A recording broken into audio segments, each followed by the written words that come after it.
On Network Africa. Ethiopian forces accused of killing anti-government protesters in Oromia over administrative control.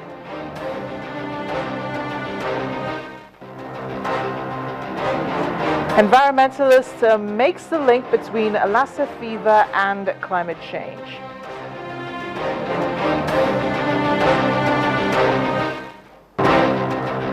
Plus, a closer look at how technology can help fight crime in Africa. Network Africa begins right now.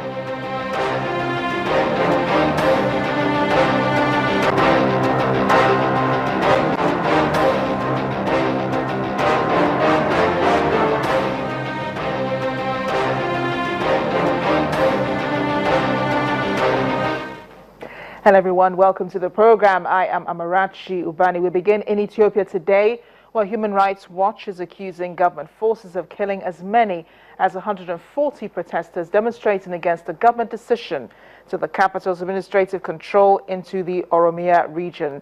Prominent Oromo intellectuals feel they have been targeted by the government, while farmers feel the move will displace them. There have been other measures at clamping down on any opposition. 2 journalists were arrested in December, but it's not clear what they were being charged with. But the country criminalizes any reporting considered by the authorities to be an encouragement to terrorism. While Oromia is Ethiopia's largest region surrounding the capital, Addis Ababa, the government says other views are being taken into consideration for the master plan to integrate parts of Oromia into Addis. Joining us now on the show is the VOA's Martha van der Wolve from Addis Ababa. Thank you for joining us on the program, Martha. Hi. Oromia is Ethiopia's largest region. Is there any reason that Addis needs to expand administrative control over it? It's more that the government wants to expand urban and infrastructural projects because there's a lot of growth going on in Ethiopia, so the capital city is trying to expand and grow along with it. And as the capital city is surrounded by the Oromia region, it is expanding into that region. And that is, and because it's expanding into the Oromia region, the people there fear that their land will be taken for investments, but that they will not get a compensation. And that because the capital city has a different language, different culture, that they will lose their own cultural heritage. Now, apart from Human Rights Watch, who else is reporting and monitoring the killings and its reportage, and knowing how the government has been clamping down on the media recently? Well, other human rights organizations such as Amnesty International and the Ethiopian Human Rights Council have also raised their concerns through statements. Reporting from the region, as I tried myself, is pretty difficult and you face a lot of restrictions. Another large group that is really trying to monitor everything is the Oromo diaspora. They're extremely active on social media. They're sharing updates about where protests are taking place. They're sharing photos, news updates. They're sharing the names of those that have lost their lives. And so they are really trying to get awareness about these protests. And are they making any headway? Is the government listening, or has it decided to continue with this decision?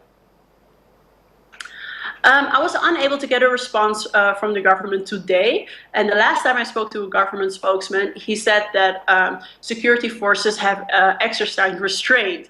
And he continued saying that the protesters are expressing legitimate grievances, but said that some organized groups are hijacking these protests to terrorize civilians. Now, apart from Human Rights Watch and the other human rights organizations that you mentioned are monitoring the killings and so on, Ethiopia, we know, has been clamping down on any opposition. Has the international community responded or made a comment on what's going on in the country as regards this Oromia region? No, definitely. Also, the United States has also put out a statement saying that they feared the response from the government on the protesters and that Ethiopians should be allowed to raise their concerns and all those things, but it's more expressing concerns. It's not necessarily action. Thank you so much for joining us on Network Africa, Martha. Thank you. The VOA's Martha van der Wolf from Addis Ababa.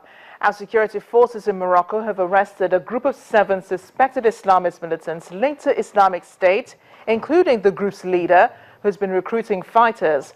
The North African kingdom, an ally of the West against Islamist militancy, has been on high alert since 2014, when it took control of large swathes of northern Iraq and Syria.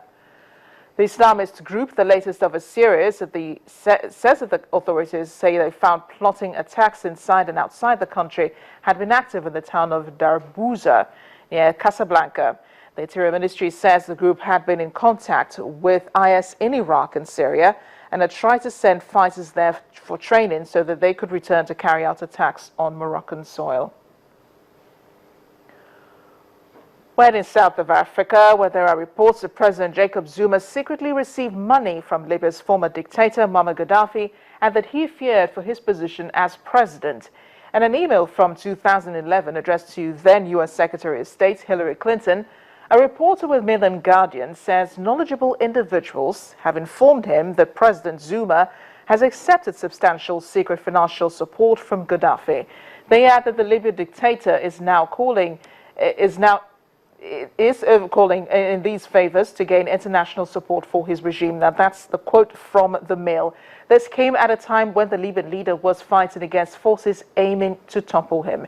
Mr. Blumenthal says that the South African president was concerned that corruption allegations could spark a protest movement that could endanger governments, particularly if they can look to Libya and other countries in North Africa as examples where these movements succeeded. But the president's office has debunked the reports, calling it malicious and irresponsible.